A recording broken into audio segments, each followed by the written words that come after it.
The colony of the Lura was quiet when the signal was sent. Their small planet had once been full of green fields, calm skies, and rivers that moved like silver lines across the land. The Lura were gentle people who loved music, farming, and art. They had lived in peace for generations, never expecting trouble that could not be solved with patience and kindness. But in recent years their home had begun to change. The winds grew stronger, tearing at the crops. The rain no longer followed the seasons and came too heavy or not at all. Machines that had worked for centuries began to fail one by one. The Lura had some skill with tools, but they were not builders or inventors. They were caretakers of their world, not masters of it. The leaders of the colony gathered in their council hall, a round building made of pale stone. They sat in silence, watching the soft glow of the emergency light on the wall. At last, Elder Ryan spoke. "Our stores are low. The storms return each season with greater force. We cannot protect the fields much longer. We must call for aid." A younger Lura named Sela shook her head gently. "The council on our home world is too far away. By the time they come, we may not survive the next season." "What if no one hears us in time?" another voice rose. "Then let the signal be carried across the stars. If we are heard by strangers, then so be it. We cannot remain silent while our people suffer." So it was decided. The colony's old transmitter, buried deep in the ground, was powered up once again. Engineers tuned the dish, though it crackled and hummed with age. A message was prepared, written in the simplest code of the galaxy: "We are the Lura. Our colony is in need. We ask for help." The signal left the transmitter and shot upward through the sky. It passed through clouds, then through the thin blue air of the planet, and then into the endless night of space. No one knew where it would go. Perhaps it would vanish among the stars. Perhaps it would reach kind ears. Days turned into weeks. The Lura carried on with their work. They repaired broken roofs, planted what seeds they had left, and shared what food remained. Children still played in the courtyards, though their games were quieter now. The people tried to stay hopeful, but the shadow of fear touched every heart. Then one evening, as the sun set low and the sky burned orange, the receiver came alive. The sound was faint at first, a whisper of static.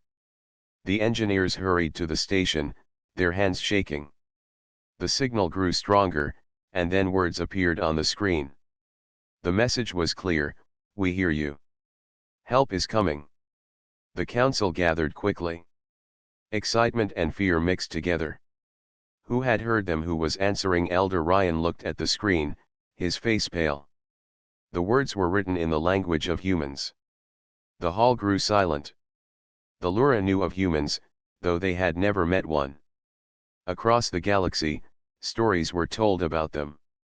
Their homeworld was a place of storms, fire, ice, and beasts unlike anything the Lura could imagine. To other species, humans were called Deathworlders. The name was not given out of cruelty but out of awe and fear. How could a people born on such a dangerous planet be anything but fierce and harsh? Sela spoke at last. "If the humans are truly coming, then we must prepare ourselves. I do not know if their help will be gentle. But perhaps we cannot choose who answers." For several nights, the Lura watched the skies. At last, lights appeared high above, brighter than any star. A fleet of human ships moved into orbit, their shapes sharp and strong, built for journeys across unknown space. On the ground, the Lura stood together in the fields, waiting with hearts full of worry. They had asked for help, and help had come, but not in the form they had imagined. Would the humans bring hope, or would the stories prove true? As the first ship descended, its silver hull glowing in the evening light, every Lura held their breath. The human fleet circled high above the Lura world. Their ships looked strong and unyielding, each one built like a shield of metal. From the ground, the Lura stared upward, their eyes full of both wonder and dread. They had heard many tales of the Deathworlders, and not all were kind. In the market square, Small groups of Lura gathered to whisper. They say humans walk through storms without fear, one said quietly. They say their bodies are harder than stone and that they do not feel pain, another added. I heard that they only know how to fight, a third voice murmured. The stories grew larger with each telling. To the Lura, who prized peace and harmony, the idea of people who thrived in danger seemed almost frightening. The council met again in the round stone hall. The glow of the central fire danced across the walls as the leaders spoke. Elder Ryan raised his voice. The humans are here. They answered when no one else did. Yet we must ask ourselves if their arrival brings safety or new danger. Should we open our gates to them, or wait for our own people to arrive? A younger counselor shook her head. If we wait, it may be too late. The storms grow stronger, our harvests weaker. We do not have the time to refuse help. But what if the stories are true? Sela asked. She looked around the hall, her hands clasped tight. What if they rule us instead of aiding us? What if they change our ways? Her words hung in the air, heavy with fear. For a long time, no one answered. The sound of the wind pressing against the hall was the only voice. At last, Elder Ryan spoke again. Long ago, our ancestors taught us that peace is not found by shutting doors but by opening them. We will not turn away those who heard our call. If they mean us harm, then we will face it together. If they mean us good, then our world may yet be saved. The decision was made. The Lura would allow the humans to land. But in every heart, the same worry burned. What kind of help would the Deathworlders bring? The next day, as the suns rose, the largest human ship lowered itself toward the colony plains. Its engines sent ripples across the fields, bending the grass like waves of water. The Lura stood waiting, gathered in long lines, their eyes fixed on the strange vessel. The ship touched the ground with a deep hum. A door opened on its side, and a ramp slid down. From the shadow of the doorway, figures began to appear. The first human was tall, wearing a suit of pale material with a clear shield over her face. She walked slowly down the ramp, her movements calm and careful. Behind her came others, each carrying tools rather than weapons. The Lura held their breath. They had expected armored giants with fierce voices, but these strangers looked steady and thoughtful. Still, fear did not leave so easily. Elder Ryan stepped forward, his robe moving with the wind. He raised his hands in greeting, the traditional sign of welcome among the Lura. His voice trembled slightly, but his words were steady. Travelers of the human fleet, we are the Lura. We thank you for hearing our call. We are in need, yet we know little of you. Will you speak with us in peace? The tall human lifted her clear shield and revealed a warm face beneath. Her eyes were steady, and she smiled gently. When she spoke, her words carried through a translator on her arm. We are humans, children of a world both harsh and beautiful. You asked for help, and we have come to give it. We seek no throne, no chains, only the chance to stand beside you. The Lura stirred at her words. Some felt relief, others suspicion. They could not forget the stories, yet the human's voice carried no threat. Sela, who had doubted most of all, leaned toward Elder Ryan and whispered. Can such words be trusted? Ryan looked at the humans carefully. They were waiting with patience, not pushing forward, not claiming the land as theirs. They had answered the call, but they stood still, waiting for welcome. They have come with open hands, Ryan whispered back. We must give them a chance. So the gates of the colony were opened. The humans were guided into the heart of the settlement. Children peeked from behind walls, staring at the strange visitors. Farmers paused in their work to watch as the tall strangers walked past. The air was heavy with silence, yet there was no clash, no cry of alarm. The humans walked quietly, looking with curious eyes at the cracked fields and broken machines. That evening, the Lura gathered in the square. The humans sat among them, still calm and respectful. It was the first time in history that Deathworlders and Luras shared the same firelight. And though unease still lingered, something new was born as well. It was not yet trust, but it was a beginning. The colony of the Lura was quiet the morning the humans walked fully into their settlement. The air carried a sense of wonder and unease together. Every Lura eye followed the visitors, and every heart carried questions. Were these truly the Deathworlders they had heard so much about? The humans moved slowly, careful not to alarm anyone. They did not march in lines or make loud commands. Instead, they looked around with steady interest, their hands resting on tools strapped to their belts. The tall woman who had spoken first the day before now stepped forward once more. Her name was Myra, though the Lura did not yet know it. She was the captain of the human fleet, chosen to speak for her people. Myra carried herself with calm strength, her shoulders straight, her voice steady. She bowed slightly before Elder Ryan and said through the translator, "Thank you for trusting us to walk among you. May we see the places where help is needed most." The words were simple, but they touched the council deeply. Elder Ryan nodded and gestured for the humans to follow. The first place they visited was the fields. Once, these fields had been wide seas of golden plants that swayed with the wind. Now, the ground was dry in some places and flooded in others. Many crops had withered before reaching full growth. The Lura farmers lowered their heads in shame, though none of it was their fault. Myra and her team knelt down at once, pressing their hands into the soil. They crumbled the dry earth between their fingers and held samples to the light. They whispered to one another in their own tongue, exchanging thoughts quickly. Then they looked at the farmers and asked simple questions. How long since the rains failed? How deep are the roots of your crops? What tools do you use for water? The Lura blinked in surprise.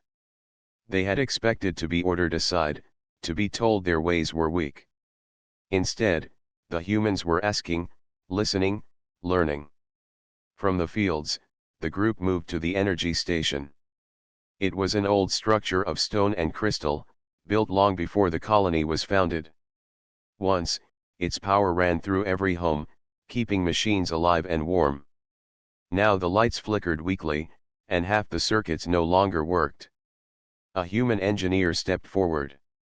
He pulled out small glowing devices and began to scan the walls. The Lura crowded behind him, curious but nervous. After some study, the human turned with a smile. Through the translator his words were clear. Your station is strong.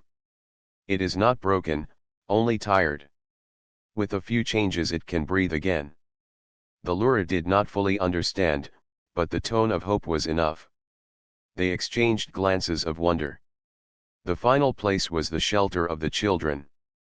This building had been struck hardest by the storms, its roof patched again and again. The youngest Luras sat inside, their voices soft with worry.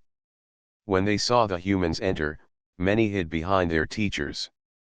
Myra knelt so her eyes were level with the little ones. She did not speak at once. Instead, she reached into her pack and pulled out a small bright ball that lit up when it touched her hand. She rolled it gently across the floor. A child, braver than the rest, caught it and gasped as the light glowed brighter. Soon the other children gathered around, their fear replaced with curiosity. The teachers smiled. The humans had spoken no grand promise here, but they had given comfort. That evening, the council and the human crew gathered together in the central square. The Lura had prepared food, though supplies were small. They shared what they could, and the humans accepted with gratitude. Around the firelight, the two peoples sat as equals. Sela, still cautious, leaned close to Elder Ryan and whispered, "They are not what I expected. They are not the fierce rulers of the stories." Ryan nodded slowly. Perhaps the galaxy does not know them as they truly are. Perhaps their strength is not only in surviving but in helping others survive as well. Myra raised her voice so all could hear. We have seen your fields, your power station, your homes. We believe we can help. But we do not come to replace your ways. We come to stand beside you. If you will work with us, we will find solutions together. A murmur spread among the Lura. For the first time since the storms had begun, hope stirred in their hearts. The night grew deeper, and though questions remained, the Lura could not deny what they had seen. The Deathworlders were not conquerors. They were listeners, builders, and companions. The stars shone above the colony, and for the first time in many seasons, the Lura slept with lighter hearts. The humans had landed, and with them came the first spark of change. The days that followed the landing of the humans were filled with new sounds in the colony. Hammers struck metal, tools hummed with strange energy, and voices of both Lura and humans blended together. Where once the air had been heavy with worry, now it carried the rhythm of work. The first task was the energy station. The humans studied its ancient walls and humming crystals. Myra led a team of engineers while Elder Ryan and the Lura workers stood close by. The humans explained each step in simple words through the translator, showing how to reroute the old wires and replace broken lines. At first, the Lura were nervous to touch the glowing devices that the humans used. But the humans placed the tools in their hands, guiding them with patience. Here, press here. Now turn gently. See how the light changes, the engineers explained.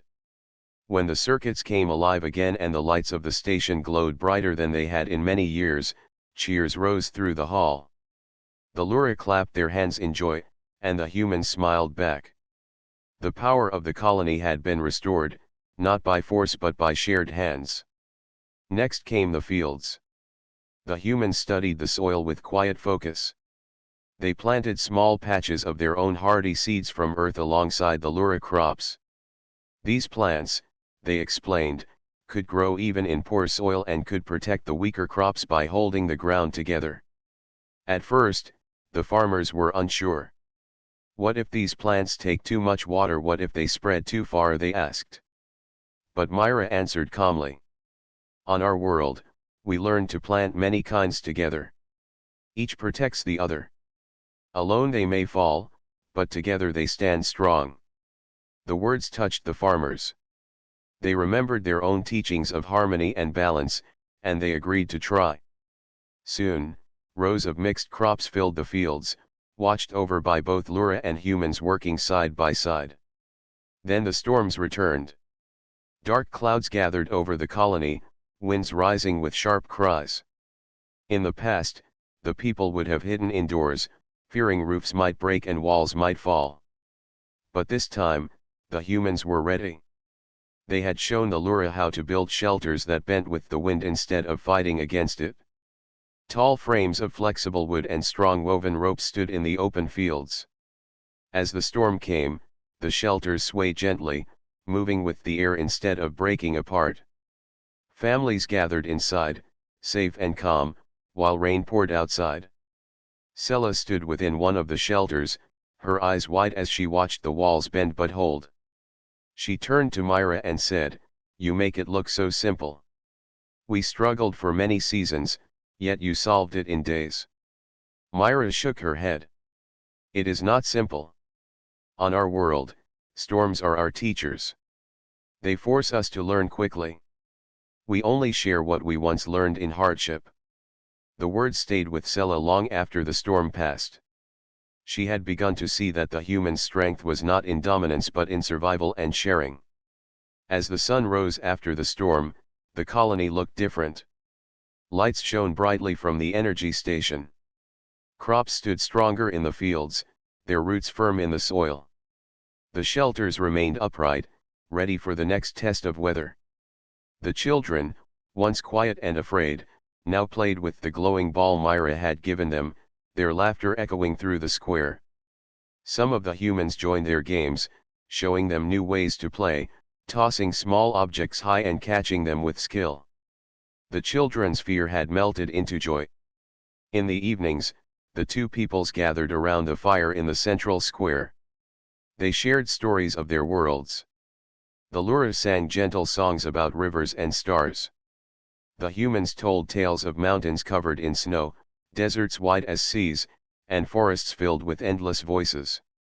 Though the stories were different, they carried the same lesson: life was precious, and survival was strongest when shared.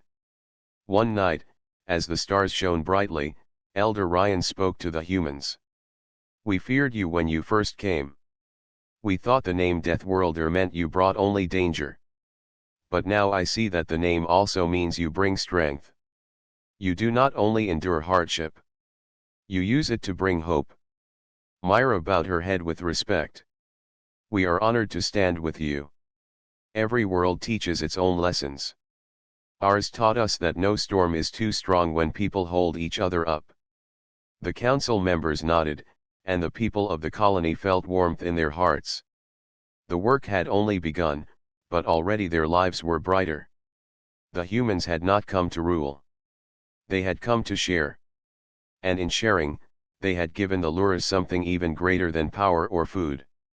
They had given them courage to face the future. The sun rose slowly over the Lura colony, painting the sky with shades of gold and pink. Birds sang, children ran through the fields, and the air smelled of fresh earth. The humans moved among the people as if they belonged there, helping wherever needed, asking questions, and quietly learning about this gentle world. Sela walked beside one of the human engineers, a man named Taro. They moved through the rows of crops, examining the newly planted seeds.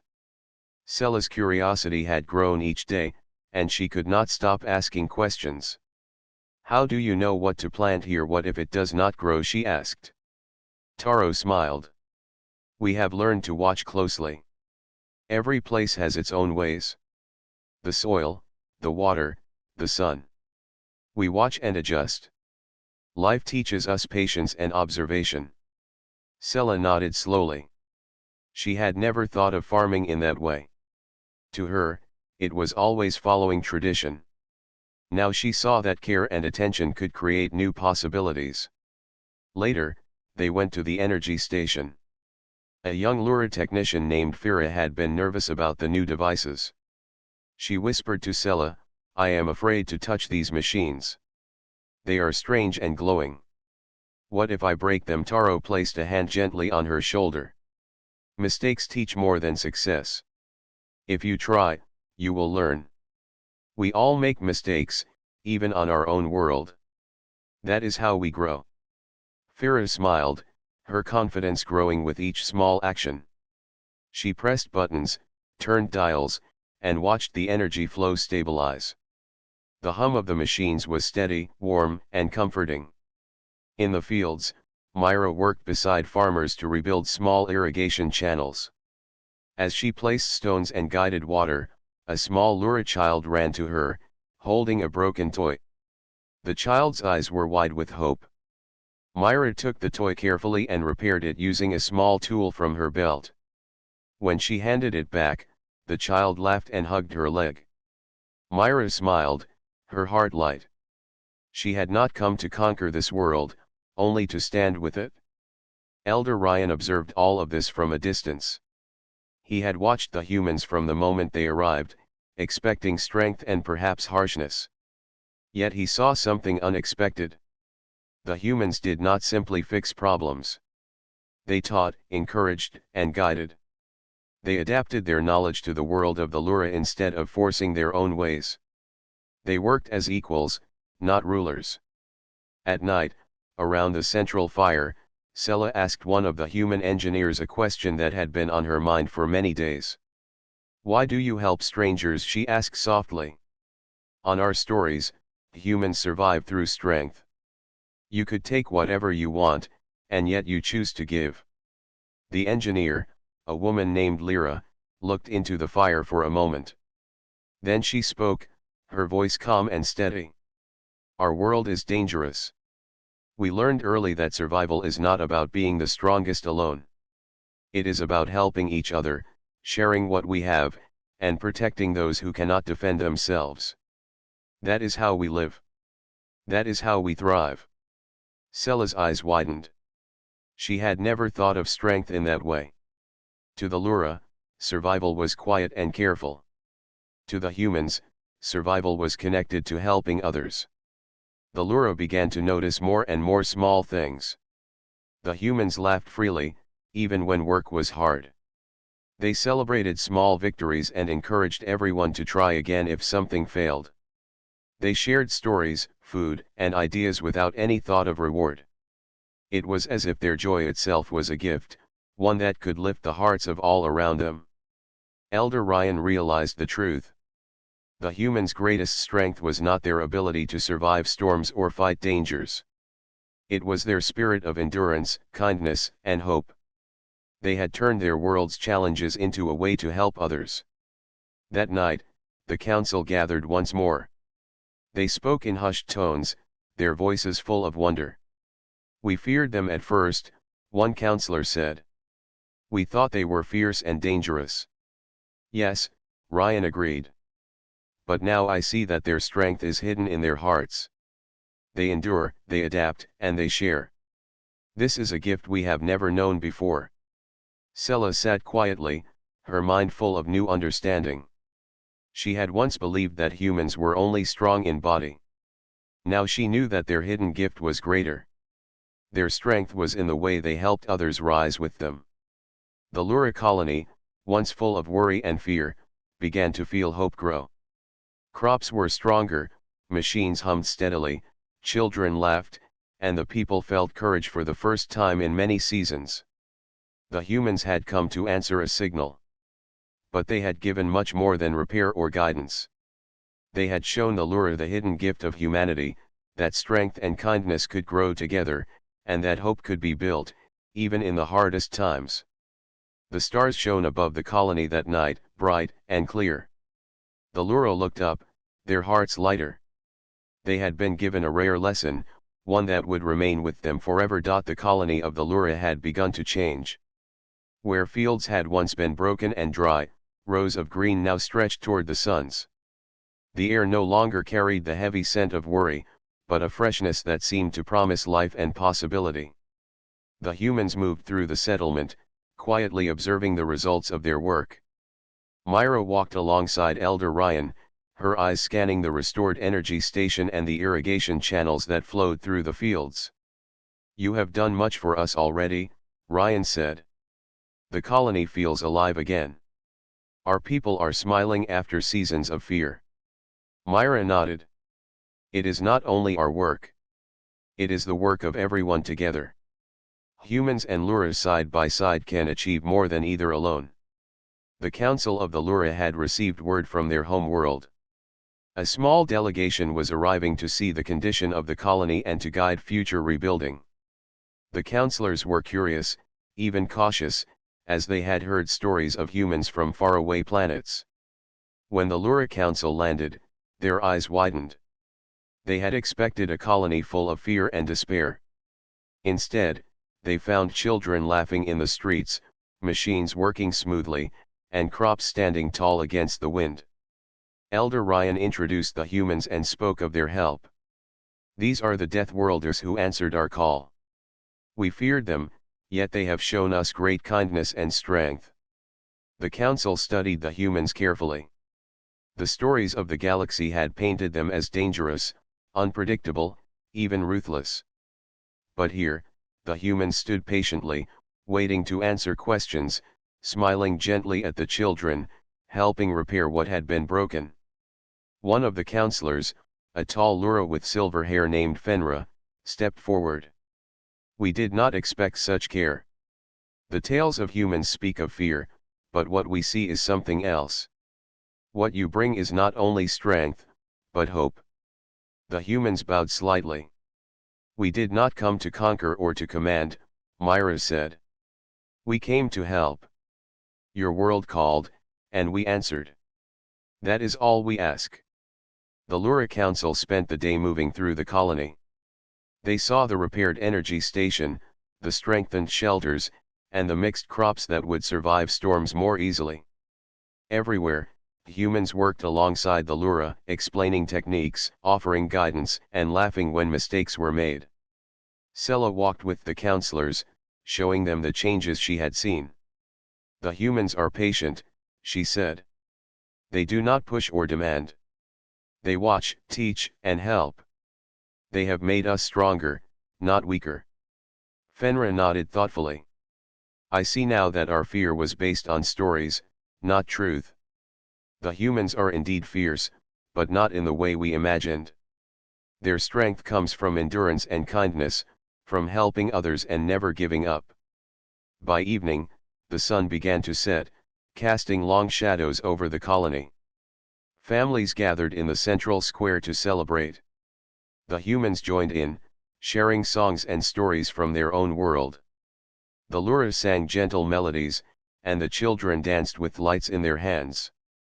Myra watched the celebration with quiet satisfaction. "This is why we travel so far," she said to her engineers.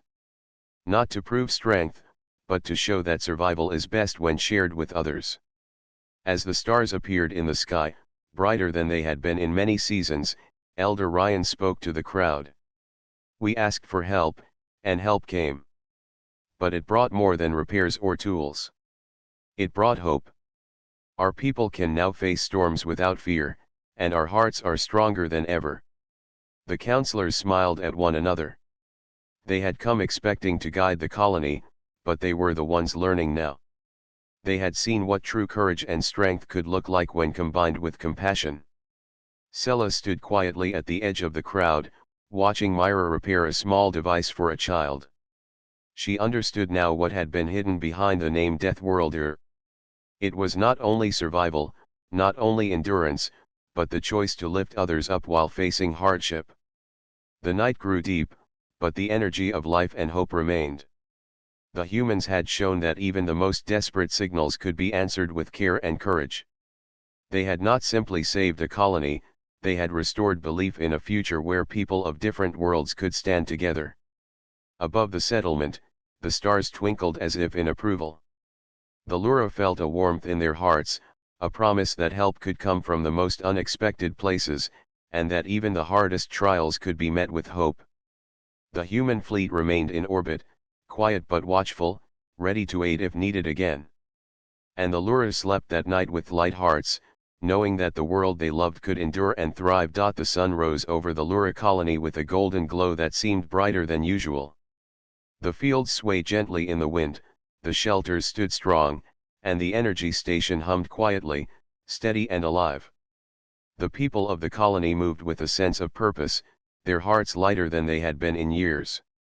The Lura Council, who had come to inspect the colony, were preparing to leave. They had seen the transformation that the humans had helped bring. They walked among the Lura people, speaking words of encouragement and admiration. Elder Ryan stood at the edge of the central square, watching Myra and her team move among the citizens. He had watched the humans from the moment they arrived, and now he understood the true meaning of their presence. "They have given us more than help," he said quietly to Sella, who stood beside him.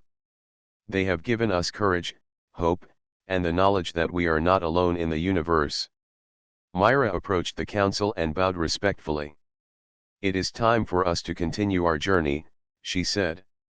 "There are many signals in the galaxy, many worlds in need of aid. We cannot stay, but we leave knowing that this colony is strong and ready for the future." The counselors nodded. "Your presence has changed us in ways words cannot fully express," Fenris said. "We will tell our people the truth about humans. They are not only survivors. They are teachers, friends, and companions in times of need." The Lura children ran around Myra, holding glowing toys and laughing freely. She bent down to speak with them. "Remember, even small hands can help grow great things," she said. The children's eyes shone with excitement as they nodded enthusiastically. Sella stepped forward. "Will you ever return?" she asked, her voice soft. Myra smiled. "Perhaps. But even if we do not, the lessons we have shared will remain with you. The strength to endure, to adapt, and to help others is yours now." The humans began to board their ships. The ramp of the lead ship retracted, and the engines hummed with power. Families waved, children shouted in joy, and the Lura adults held their hands high in farewell.